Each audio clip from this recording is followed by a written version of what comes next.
Welcome to Screens of the Stone Age, the podcast where scientists review movies about prehistoric people. My name's Josh Lindell. I'm a grad student studying Neanderthal teeth, and I'm here with... I'm Dr. Kimberly Plomp. I am a bioarchaeologist. I study the human skeleton, health and disease, and evolution. And I am Zach Hoorman, and I'd like to introduce myself as possibly Josh's favorite student because I'm now on his podcast. I'm also a research assistant in the palaeoanthropology lab that we both work in. Cool. Any other students of mine, for extra credit, tell me that Zach is not in fact my favorite student, and that will indicate that I know you're listening to the show, and therefore I can give you an extra letter grade on your final mark. Whoa. Nobody listens to this podcast. That's not a dangerous game to play. Do you ever give us any, bonus marks in your class?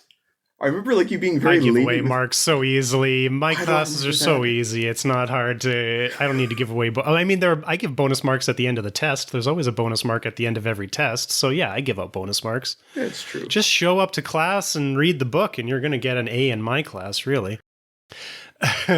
Okay, today we are reviewing the first episode of a sitcom from the 1960s called It's About Time... Season 1, Episode 1, titled, And Then I Wrote Happy Birthday to You. That's not what it says on the YouTube video, but that's actually the title of the episode, which I don't even really quite understand what that means. Well, that makes sense. It makes sense, but it's a bad title. They could have done something better.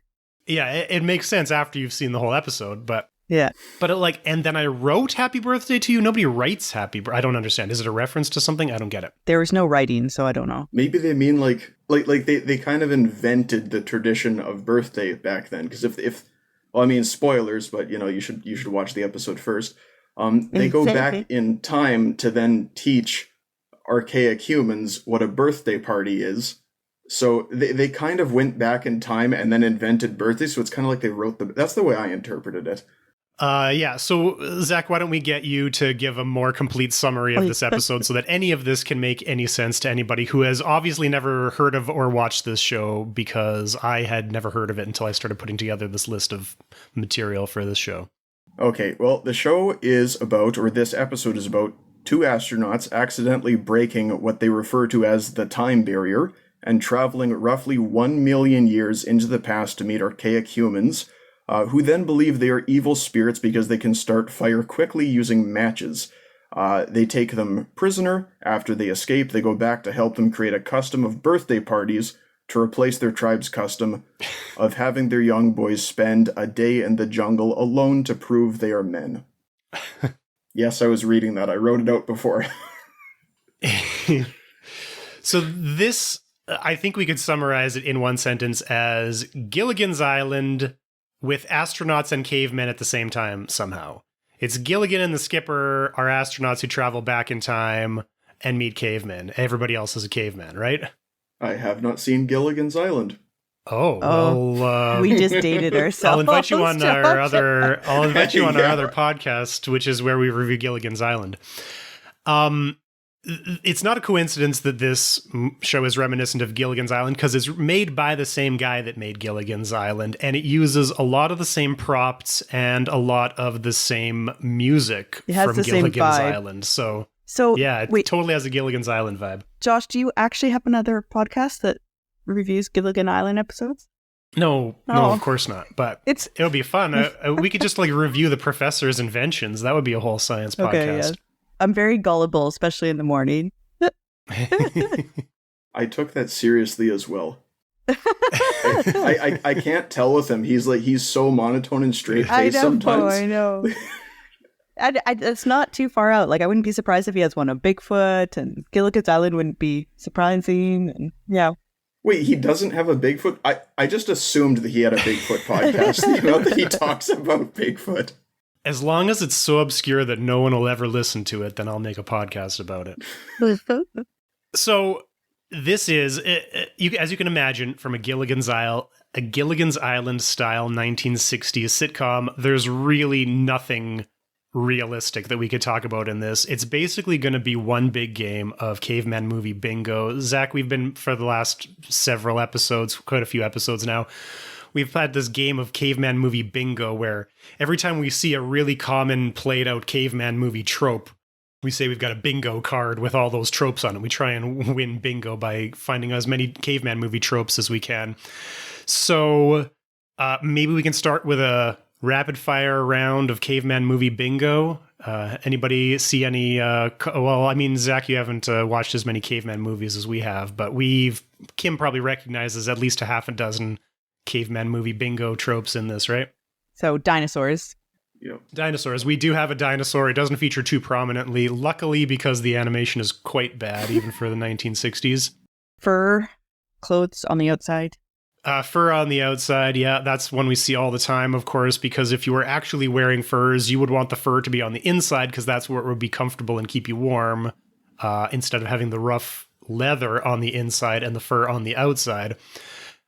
So non-functional clothes. We see something similar to what we see in other ones, but I don't think we've ever seen this exactly before. We see like grunt languages a lot, but in this one, they just speak English with like no grammar or syntax.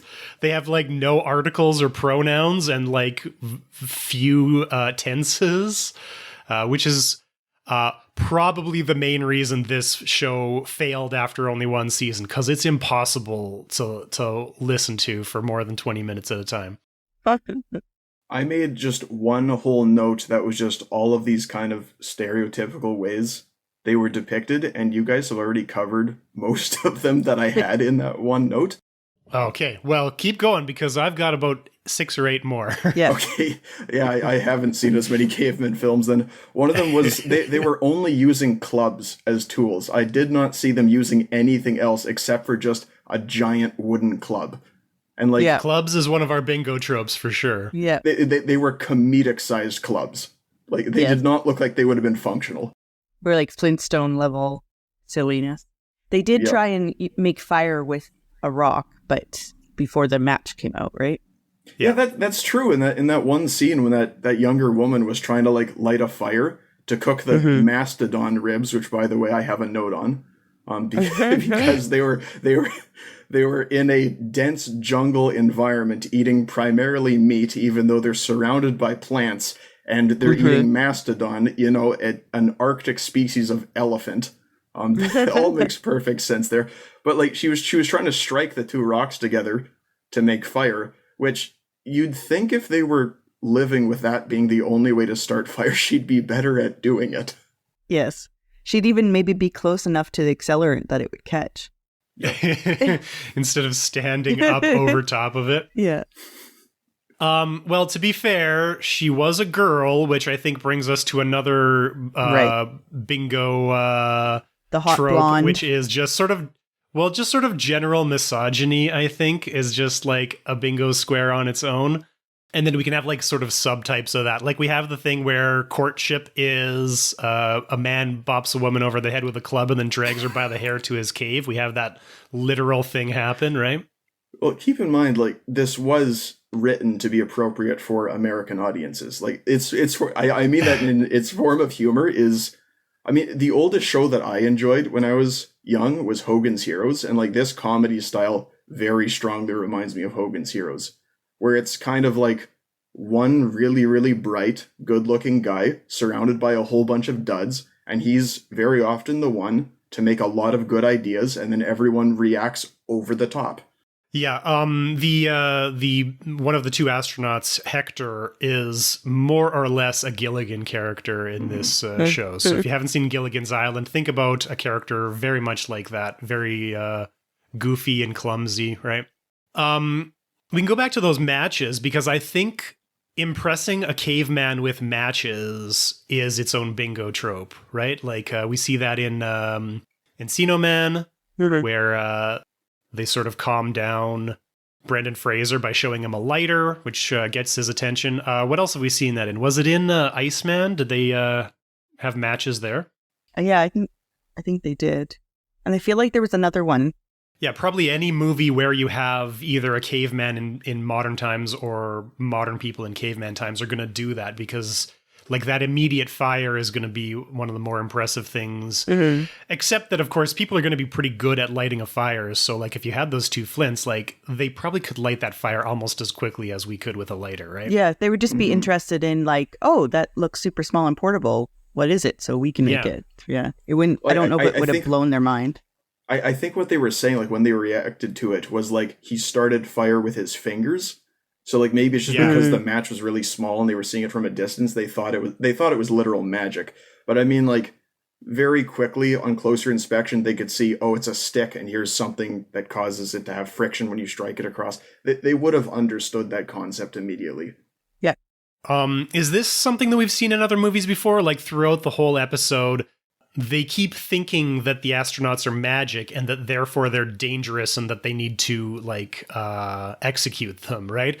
That feels like a common thing just like in popular culture in general, where non-Western peoples think that Western technology is magic and therefore they're scared of it. But is that something we've actually seen in any of our movies? I don't think so. I don't think anybody's been, if anything, they've been hailed as like, oh, they'll be the leader. Uh-huh. Right? Well, that's another trope that they actually subverted in this one, right? Because when they first arrive, they're like, we're super smart from the future. We can outsmart these cavemen. And then he's like, then why did we just walk into a trap? So like, we see this idea a lot where like, oh, if you're from the present day, then you're just going to rule over ancient people because of your grasp of technology. The example I think the best is The People That Time Forgot, right? Where in the land that time forgot, Troy McClure, whatever the actor's name is, we keep calling him Troy McClure, he's stranded in the past. And so in the sequel, The People That Time Forgot, they come back and find him. And what they find is that because he was they didn't go back in time, but like because he's from Western culture, he brought them out of the Stone Age and into the Iron Age single-handedly. But like he doesn't know how to mine iron and smelt it and forge anything out of it, right? So like there's like Western arrogance that like just because we live in a world with all this technology that a single person knows it well enough that they could go back and introduce it to an entire culture. Mm-hmm. And so I like that they subverted that here, right? Like they gave them matches, but like eventually those matches are going to run out and then they're not going to be able to do anything any better. Like they'll have to learn how to make fire from the cavemen after that, right? Their package of matches was like less than a quarter full, and they kept like, and that's before they handed it off and everybody started to grab one to use. So I think those matches are not lasting the evening, and then they're just, their magic is done. We can, once we're done with the bingo, we can get into some of the inaccuracies. And I'm wondering, do astronauts carry matches? Why would you need matches? I don't like in space? In case you need to like survive on another planet. Just like light a match. To light your celebratory cigars when you land on the moon. Yeah. We have cave paintings. That's bingo, right? There's cave paintings on the back of the cave walls. Mm-hmm. Mm-hmm. I thought they looked pretty good.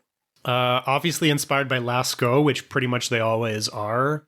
I was looking into the history of Lascaux just before we started recording here, and it was only discovered in the 1940s, but in the 1960s, in 1963, they closed it to like tourists because the humidity from visitors was damaging them, right? And this show is from 1966. So I imagine Lascaux might have been in the news in sort of pretty recent memory if they had just sort of recently closed it. So people might have been talking about it. So Lascaux probably would have been something that was well on people's minds in the 1960s, right? Mm. Yeah. One that I commented on slightly before is that they're depicted as eating only meat. Mm-hmm. I feel like that's a common caveman trope. Yeah, is that on our bingo list? I don't know that it is. I agree that we'll definitely add that to the list because it's and that's not just a popular culture thing. Like that's something that's changing in science right now because at least for Neanderthals, there was evidence from like isotopes that suggested that they were heavily carnivorous, but like we're finding more and more different types of evidence to show the diversity of plants they were eating as well. So it's just sort of like an assumption that we had like a confirmation bias because we were looking for evidence of eating meat and finding it, but it's harder to find the evidence of eating plants. And therefore, we weren't looking for it, right? Mm-hmm. I've heard that like common conception is so strong that like an early idea as to why Neanderthals had, this is a little bit off topic, but I'm genuinely curious. It was thought that like Neanderthals had larger eyes because they were better hunters and because they were overwhelmingly carnivorous. Like I highly doubt that, but I want to actually ask both of you, like, is there any possibility of that? Or like, what was that even a common trope at one time? I've never heard of that. Josh? Oh, okay. Well, Kim, I can tell you a little bit about this. Okay. So Neanderthal skulls have larger eye sockets than modern human skulls. Mm-hmm. And Neanderthals have differently shaped brains, right? They have long football-shaped heads like all archaic humans did. And modern humans are the exception with like, I was fuck it up by saying football-shaped brains, and then I realized that modern humans also have football-shaped brains in the sense of like all football outside of the United States and Canada, which is soccer. And so Neanderthals had rugby ball-shaped brains and modern humans have basketball-shaped brains.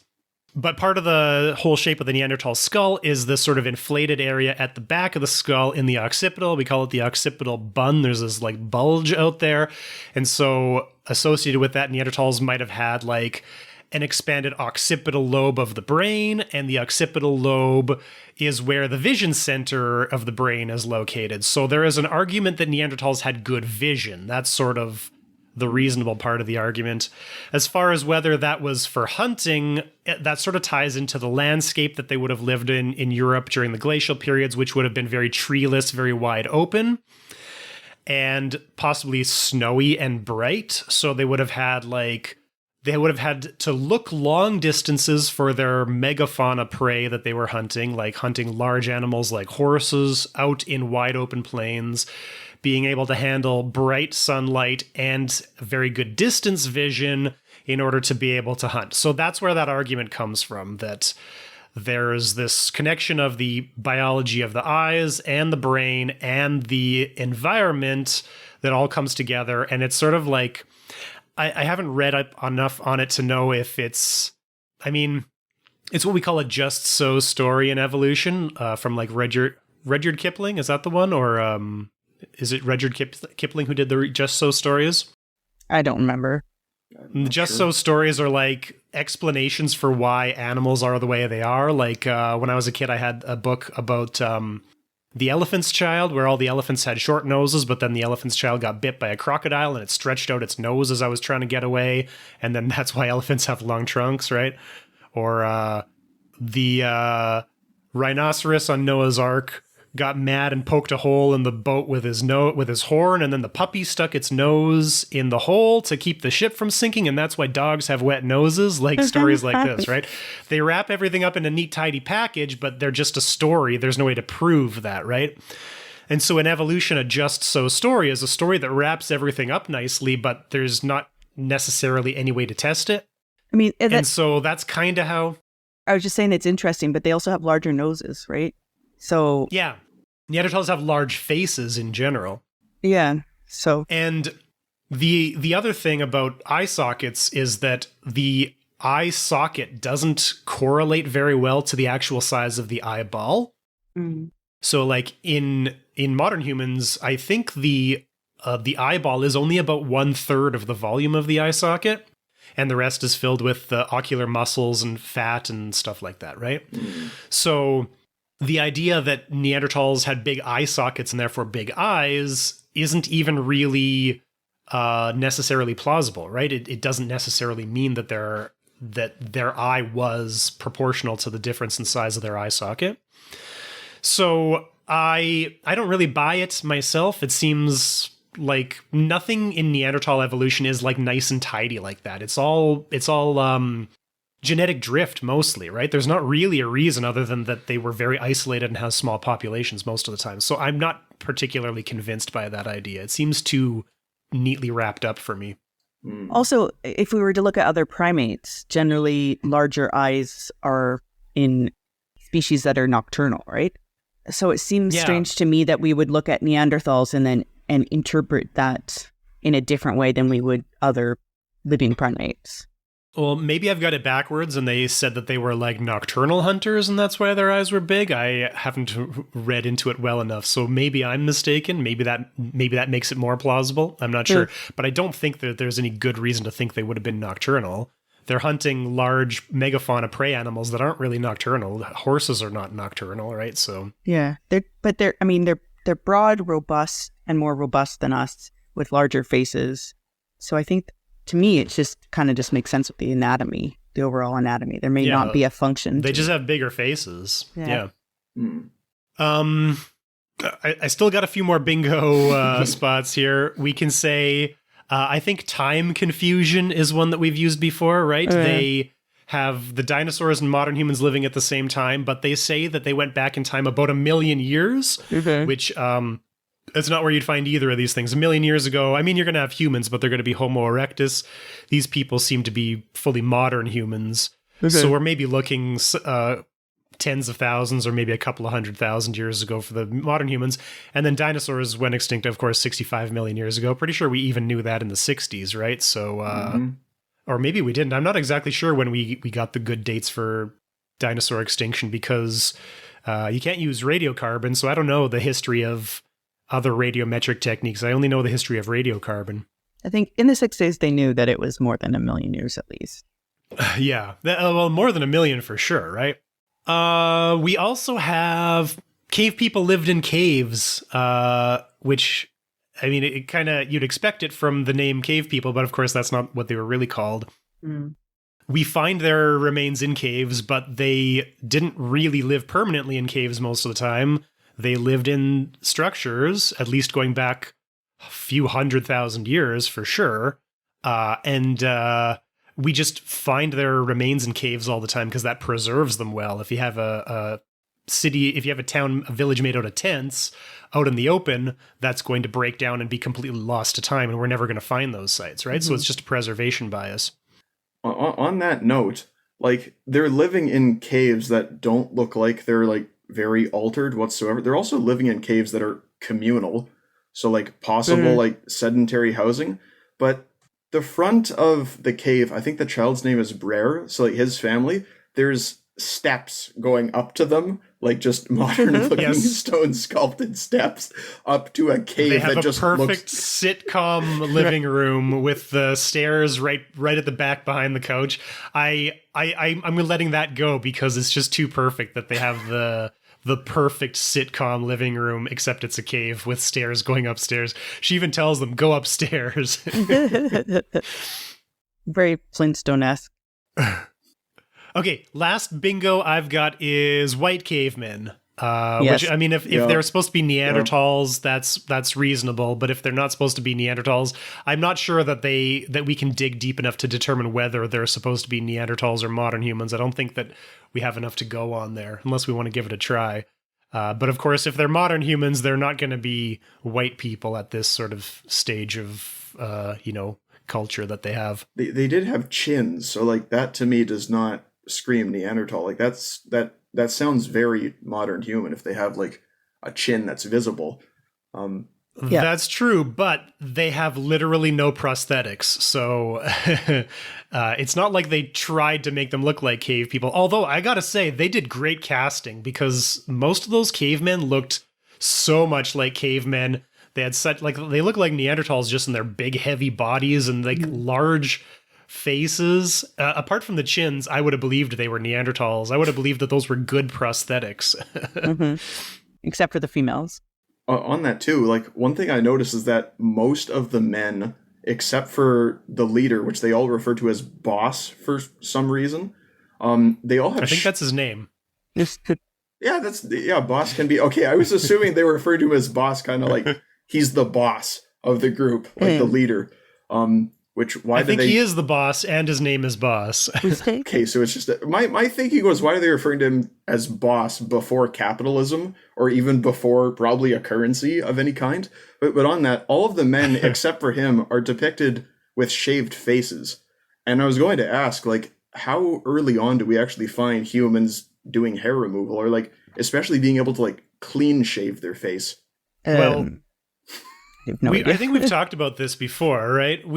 There's no way to know when people shaved their faces, but we do know when people started doing like grooming of their hair, right? Because we have all the Venus figurines, and a lot of them have sort of stylized hairstyles that are either like wrapped up braids or like some sort of a hat or possibly beads or something, right? Like we've talked about that before, right, Kim? Think so. Yeah, so we at least know the minimum age for aesthetics being something important, right? But yeah, like there's lots of movies we watch where the cave people have dreadlocks, sort of implying that they can't even comb their hair, right? But like definitely into the upper Paleolithic, modern humans, tens of thousands of years ago, were definitely taking care of their hair, they're grooming it and styling it. In terms of whether or not men were shaving their faces, I don't know if there's any evidence one way or the other, but I mean, we have obsidian tools going back millions of years that are certainly sharp enough to shave with. So if they wanted to do it, they certainly could have, right? Oh, imagine without any like shaving cream or anything, just the rough obsidian shave. I don't even shave at all. All right, so what other notes do we have? I think that's about it for me. Like I thought it was more enjoyable than a lot of the things we've watched recently. I like the music, but it's probably also a bit nostalgic for me with the sitcoms from not my childhood, but they would have been old reruns when I was a child. From the childhoods of those of us who didn't have cable or satellite TV, Yes. and we only had 2 channels on our antenna, and we had to watch whatever was coming in that day. Yeah. I do have a note, but it's not really related to anthropology, but it's, if anyone listening is studying physics, I'm genuinely curious on this. They travel at 60,000 miles per second, which makes them pass the speed of light. I don't think that's past the speed of light. I don't know. I don't study physics. But they say it makes them enter the dimension of time. And my question is, why did they go back in time but not forward? The speed of light is 300 million meters per second. 300 million meters per second. So how does that translate to miles per second? Miles per hour. Miles per hour. Kim, you sort that out. But what I will say is, I have a lot of pedantic stuff to say about the physics. Not even pedantic; it's just terrible. They have no real physics here. But what they say is they blacked out at 60,000 miles. Oh, they say miles per second, not miles per hour. They say they blacked out at 60,000 miles per hour. So I just took that to mean that the spaceship kept accelerating while they were unconscious until it broke the speed of light. At which point they woke up and landed on a nearby planet, which happened to be Earth, which apparently they were just flying laps around at the speed of light. So the speed of light is 670, just over 670 million miles per hour. Miles per hour. So if they passed out at 60,000, 6 million would have killed them, I would assume. Well, the speed doesn't kill you, it's the acceleration. So as long as they were accelerating slow enough that they weren't taking too many G's, then they would have been fine. But it would have taken them a long time to accelerate to the speed of light at that rate. Okay, so I actually thought I was going to major in physics for the first year of my undergrad until I realized that I'm not good enough at math, and then I switched to anthropology because there's much less math. But I used to be really interested in physics. I guess at this point I have the knowledge of physics of a first-year undergrad who studied it 20 years ago, so maybe that's not worth that much anymore. But I'm still very interested in it. So what they say is that according to Einstein's theory, when you pass the speed of light, you enter the dimension of time. And Zach, as you picked up on, that is nonsense because we are always in the dimension of time, always moving forward in the dimension of time. Time is the 4th dimension. We live in 3 dimensions and we're constantly moving at a steady rate forward in the 4th dimension of time. And you can only move forward in the dimension of time. So they didn't enter the dimension of time. They were already always in the dimension of time. Anyway, they say according to Einstein's theory, when you pass the speed of light, you enter the dimension of time. I guess what they mean to say is that when you pass the speed of light, you can travel backwards in time. And that is absolutely not what Einstein's theory of special relativity says. What it says is that it's impossible to go faster than the speed of light, because the faster you go, the more your mass increases, and therefore the more energy it takes to propel you forward. And so at the speed of light, your mass is infinite, and therefore it would take infinite energy to move you forward, and that's impossible. So you can never go as fast as the speed of light. But what Einstein's theory does say is that when you're moving, it says that speed of light is constant, so you can never catch up to the speed of light. What that means is that no matter how fast you're moving, the speed of light is moving at 300 million meters per second, no matter how fast you're moving. If you move faster to catch up to light, it keeps going at the same speed relative to you. But what that means is that if two different people are moving at different speeds, light is moving at different speeds relative to each of them, and therefore time is moving at different speeds relative to them.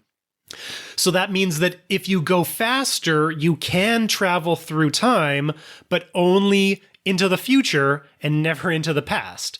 Basically, the faster you travel, the slower time moves for you, so that if you were traveling around the Earth in circles at close to the speed of light, more time would pass on Earth than it would for you in your spaceship. And then when you landed, you would be in the future. You could go hundreds of years into the future in a few minutes or seconds if you were traveling close to the speed of light. So according to Einstein's theory, it's possible to travel forward in time, but not backward, which is not very interesting because it's always been possible to travel forward in time. That's not very interesting. And then you can never go back in time to tell people about what you saw in the future. So it's not very interesting from a sci-fi perspective. But according to Einstein's theory, it is absolutely impossible to travel backwards in time, which is the whole premise of the show. So they got that completely wrong. Okay, so I'm doing my best to try and think, how would you make this realistic? And what would it look like if it was realistic? And because I didn't study physics aside from grade 11 physics, and I did not do well in it, it is not my field of interest whatsoever. What I'm thinking is, if they were going close to the speed of light, just orbiting Earth for some reason, one, they're not very good at their job because they didn't get anywhere in terms of exploration, but if they're constantly gaining mass because they're going that quickly, and they're actually going to be going forward into the future, wouldn't it just look like then two guys in a spaceship, both them and the spaceship is constantly getting bigger, in which case the spaceship is growing and they're just getting morbidly obese, and then blacking out and then going into the future, and then crashing on Earth in the future just as two dead, really fat guys in a large spaceship. They're not getting bigger. I don't understand this part. It's not that they're getting bigger, it's that they're more massive. It has to do with the math of how the whole thing works out. I don't really understand that.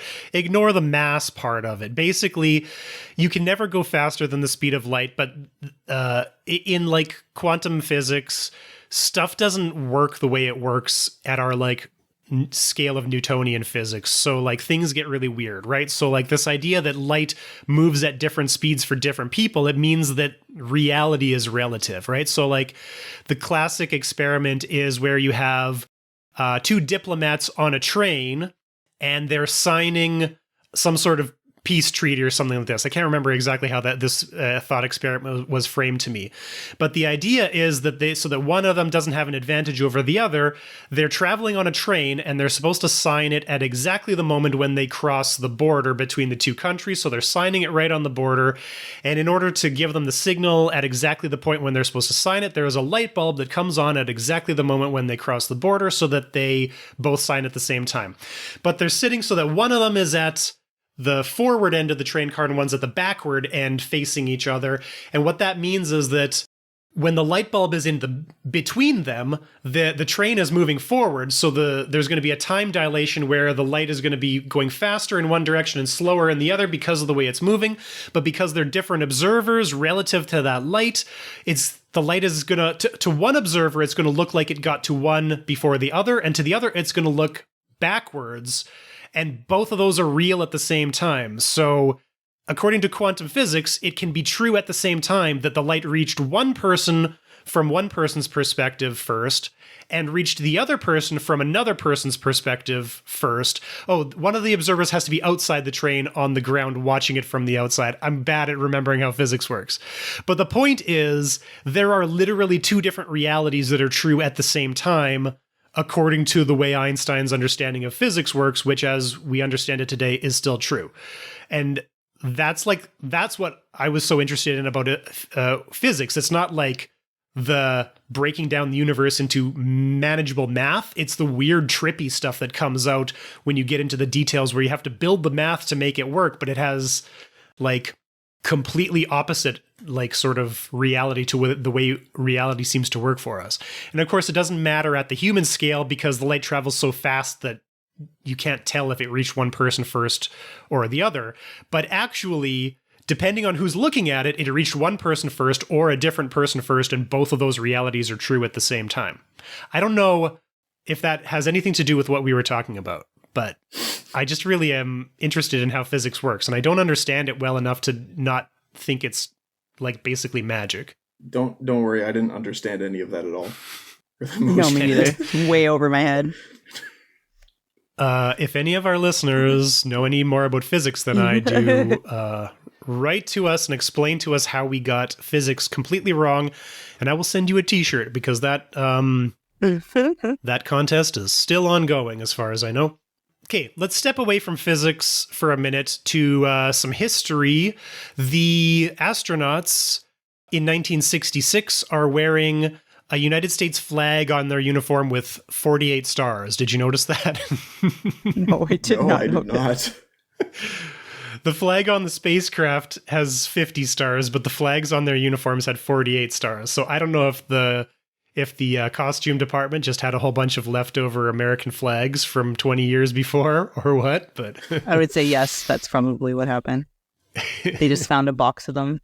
One other little nitpicky thing is when they get out of their spaceship, their visors are wide open. As soon as they land, they open their visors, and then they open the door and step out of their spacecraft with their visors wide open before they even take any readings of the atmosphere. No safety protocols.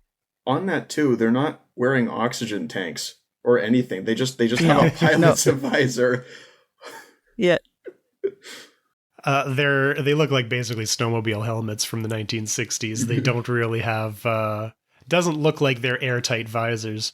There's something sort of anthropological that we could touch on here, which is this sort of rite of passage that these cavemen have to do as about 14-year-old boys, where they have to go into the jungle for one day and spend it alone, and then come back to the village, and that's their rite of passage to become a man in their society, right? But I assume someone that lives in a society where you are living in nature, that you should be able to survive one day easily in the forest by yourself.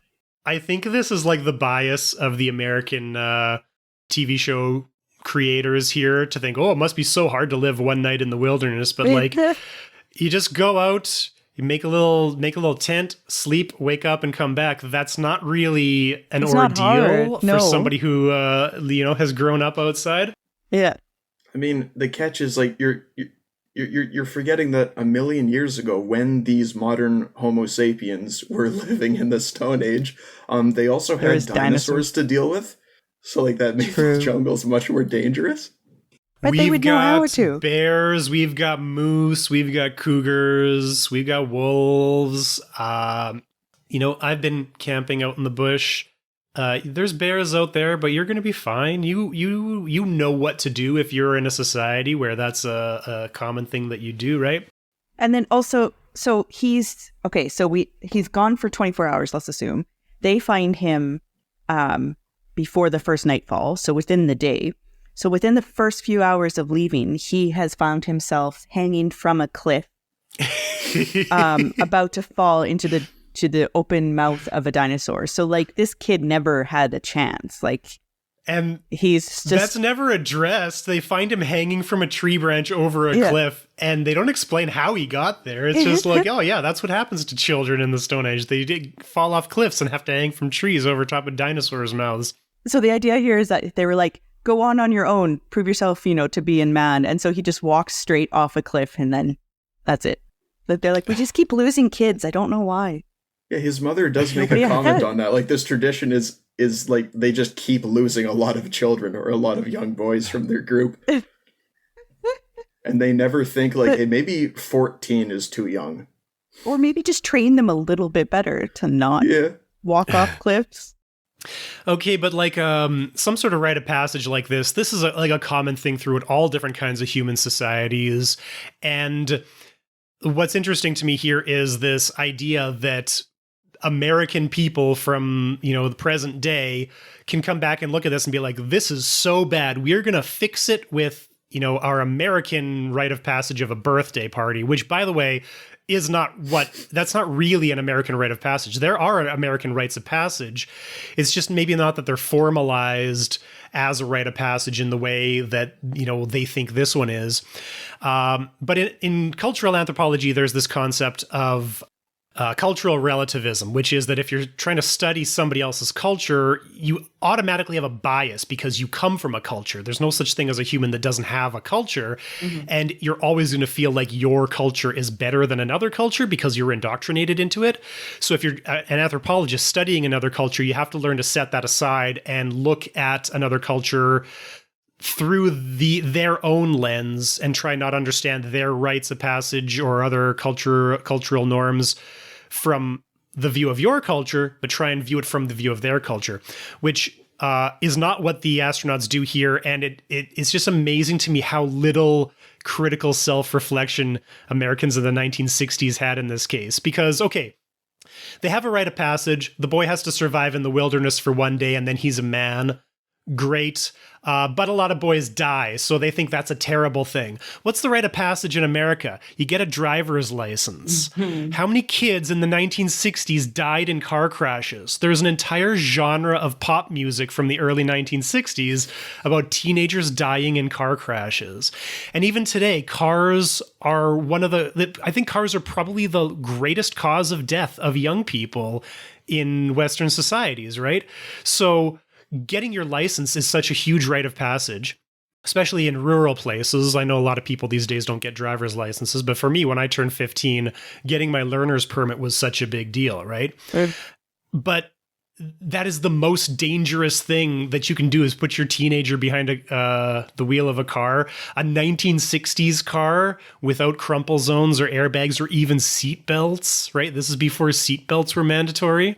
My mom had like a lot of brothers and sisters, and she talks about how the youngest ones would lay down in the window behind the back seat when they were going on road trips. Oh, God. Yeah. So like, it's just astounding to me how little self-reflection that the 1960s Americans have to be like, oh no, these children are dying when they go through their rite of passage without recognizing that they actually have their own American rite of passage and that their children are dying at almost the same age at alarming rates, looking back at how many people were dying in the 60s in car crashes, right? It's just so interesting to look at that in retrospect. Yeah, it's a good point. Okay, couple of rapid fire notes about this show before we sign off here. Just some interesting things about it. So it started off with pretty good numbers, but then like dropped off really fast. And I imagine that this is because it's impossible to listen to these cavemen talking without grammar.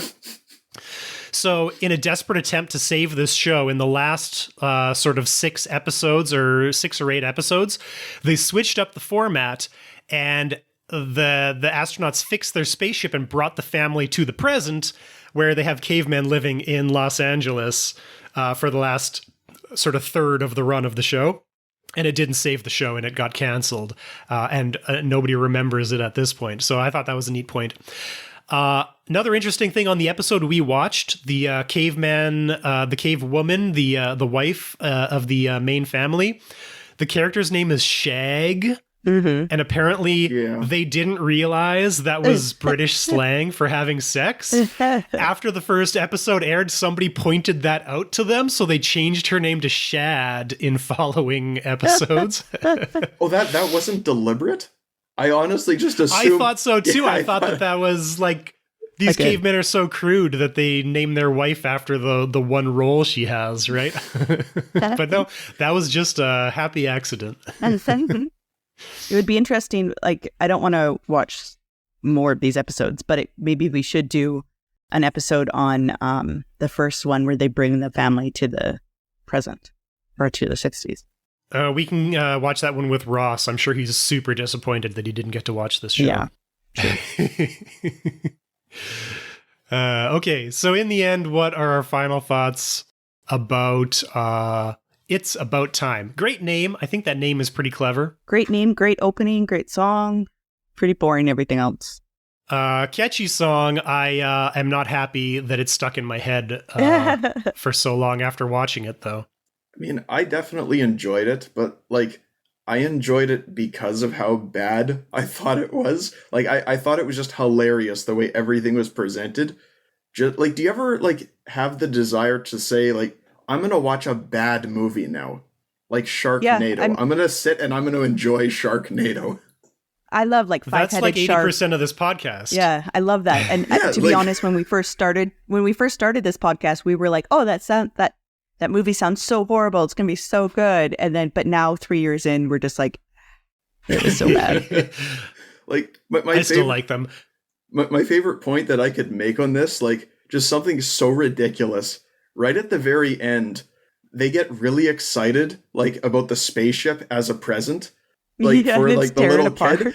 Yeah, they just all start, okay, for one, like, the spaceship is very poorly put together. It's flying at the speed of light, but men can just rip it apart with their bare hands. And two, like, these cavemen they're terrified of matches to the point where that they think that the people who use matches are evil spirits, yet they get really excited when they see some sort of giant alien metal machine that came from the sky. So much so that they immediately run up to it and start touching it and grabbing it. Yeah, it's true. I did enjoy that part though. That everything just got dismantled in front of their eyes. Well, they are cavemen, so they are super strong. Brutish men. But, like, he rips the door right off. And you would assume the With way no- that the like, door without is even- swinging out, it's on hinges. So he tears the hinges and the bolts in them completely off. If you've been enjoying Screens of the Stone Age, get in touch with us. Follow us on Twitter at SOTSA_podcast and on Facebook at SOTSA podcast, or send us an email to screensofthestoneage@gmail.com. Screens of the Stone Age is supported by the Palaeoanthropological Society of Canada. Find out more at pasc-scpa.ca.